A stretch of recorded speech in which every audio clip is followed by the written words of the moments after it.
Bonjour, aujourd'hui je vous retrouve pour parler des gua sha et notamment de l'automassage au gua sha. Donc il existe plusieurs types de gua sha, plusieurs tailles, plusieurs matériaux. Évidemment, ce n'est pas le sujet de cette vidéo, mais on pourra parler, si vous le souhaitez, dans d'autres vidéos, de leurs propriétés, notamment des propriétés de leurs pierres semi-précieuses.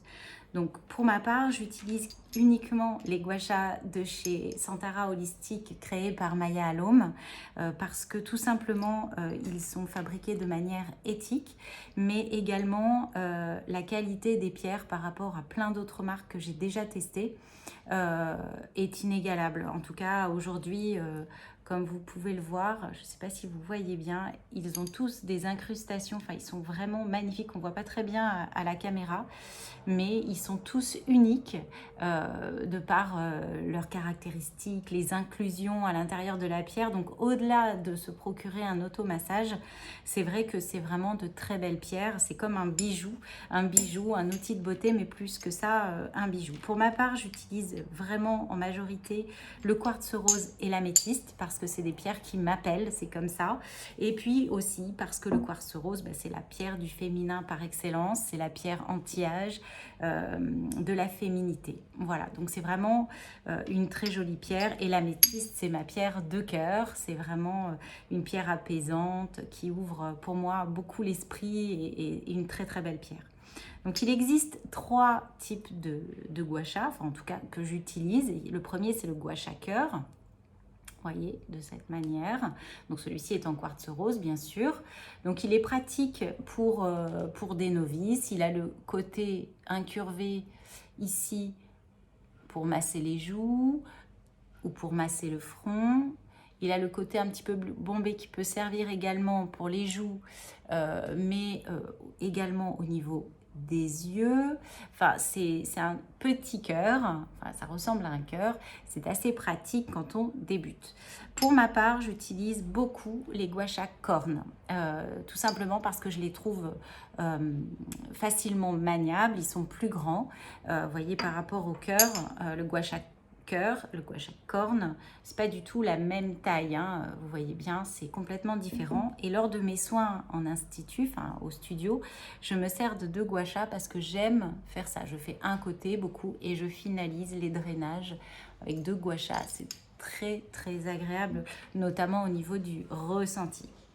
Donc j'aime le gua sha corne simple, mais Maya vient de créer une nouvelle série de gua sha, aussi bien pour les cœurs que pour les cornes, avec de petites dents comme ça, ce qui permet vraiment d'aller encore plus profondément dans le muscle et c'est vraiment efficace. Ça le rend très très efficace comme outil de beauté. Donc aujourd'hui, je vais vous parler du drainage. C'est assez rapide et simple. Et la prochaine fois, on parlera de la tonification des muscles. C'est un massage qui est un petit peu plus long, mais en tout cas, le drainage, c'est assez simple. Donc pour ce drainage, je vais prendre un gua sha, parce que la plupart d'entre vous n'avez qu'un gua sha, mais pourquoi pas faire l'acquisition de deux.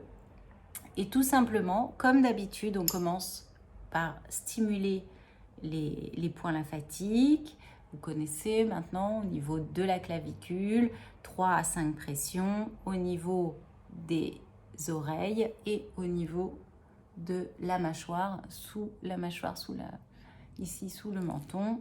De cette manière, on stimule. Voilà. Ensuite, pour drainer, on va commencer, on part de la base du cou. Voyez ici, on met bien le côté incurvé et non bombé sous la mâchoire et on va glisser vers la clavicule.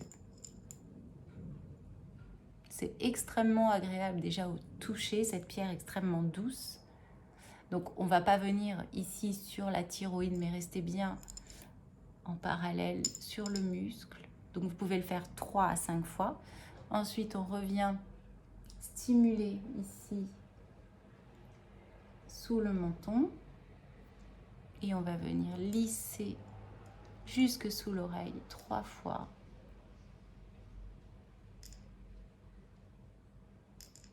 Et je vais stimuler à nouveau par de petits pompages ici derrière et devant l'oreille et je descends jusqu'à la clavicule. Ensuite, au niveau du menton, on va prendre les petites vaguelettes qui vont venir ici s'emboîter dans la mâchoire. Donc votre gua sha n'est pas droit, hein, il est légèrement en biais à 45 degrés. Et on redescend jusqu'à la clavicule. On continue, je reprends ce côté-là. On fait le bas de la mâchoire jusqu'aux oreilles, puis la joue. On englobe bien le sillon nasogénien et on lisse jusqu'à l'oreille.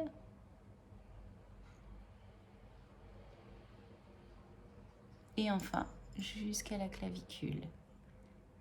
Idem sous l'œil. Vous pouvez le faire de cette manière, parce que ce qui est bien avec ce grand gua sha corne, c'est qu'il prend bien il englobe toute la joue et sous l'œil, mais vous pouvez également faire de cette manière. Donc les petits pompages, vous pouvez les faire en lissant. Donc il faut bien huiler le contour de l'œil, pas dans la partie très fine de la paupière inférieure, mais au niveau de l'os.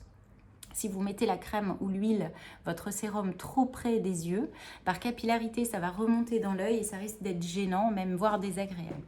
Et pour que le gua sha glisse bien et que vous ne veniez pas traumatiser votre épiderme, vous pouvez tenir bien sûr et accompagner les tissus et on va jusqu'à la tempe. Même chose ici pour le sourcil, on lisse jusqu'à la tempe.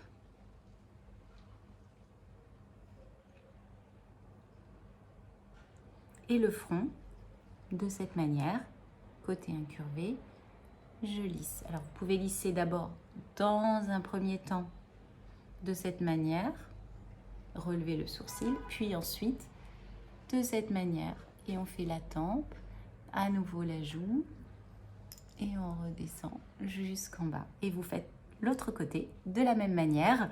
J'espère que ce drainage au gua sha vous a plu et je vous attends avec impatience sur le prochain cours en ligne du gua sha, mais cette fois-ci tonifiant, où on va venir stimuler les muscles du visage pour repulper les pommettes, atténuer les cernes, gommer les petites ridules et estomper les rides. À très vite.